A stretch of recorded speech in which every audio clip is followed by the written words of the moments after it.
At ito, inaabangan na rin siyempre ang ilang dadaluhang pulong ni Pangulong Bongbong Marcos sa 43rd ASEAN Summit. Kabilang dyan ang ASEAN-China Summit kung saan posibleng pag-usapan ng issue sa South China Sea. At mula sa Jakarta, Indonesia, may balita live si Ivan Mayrina. Ivan?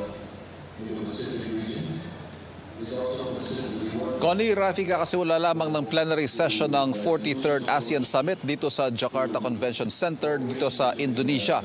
Kani-kanina nga lamang ay sunod-sunod na nagdatingan ang mga ASEAN leaders, kabilang si Pangulong Bongbong Marcos kasama si First Lady Luis Araneta Marcos. Pagkatapos ng luncheon ng mga ASEAN leaders, ang pagbubukas naman ng ASEAN Indo-Pacific Forum kung saan kasama na rito ang ilang dialogue partners kabilang ang Amerika at ang China. Mamayang hapon naman may roundtable dialogue ang Pangulo kasama ang ilang piling negosyante kung saan inaasahang ipipresenta niya ang ilang mga airport projects sa bansa at manghihikayat ng mga mamumuhunan dito. Sa susunod na 3 araw simula ngayon ay 13 pulong o summits ang dadaluhan ni Pangulong Bongbong Marcos, pangunahin ng pulong sa ASEAN member states at ng ASEAN at ng kanilang dialogue partners.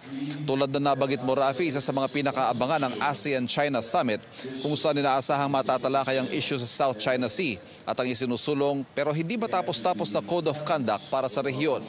Magaganap ang pulong na ito sa panahong tumataas ang tensyon sa pagitan hindi lamang ng Pilipinas at China, kundi maging na ibang mga claimant countries tulad ng Indonesia, Malaysia at Vietnam at maging ng India dahil sa inilabas sa 10-dash line map ng China. Bukod sa sinabi ng Pangulo kahapon sa kanyang departure speech na isusulong niya ang isang rules-based international order sa South China Sea, nauna nang sinabi ng ating Department of Foreign Affairs na inaasahang susubukan ng Pangulo na maisama ang posisyon ng Pilipinas sa ilalabas na joint statement ng ASEAN sa pagtatapos ng summit sa Huwebes kaugnay sa agresibong aksyon ng China sa rehiyon.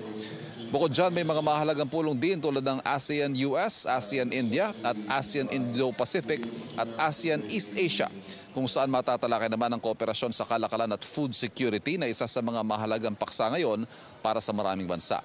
Ang climate change, digital economy, paglaban sa human trafficking at pangalaga sa kapakanan ng mga Pinoy abroad, ang ilan pa sa mga inaasahang maisusulong ng Pangulo sa mga nakalinyang pulong.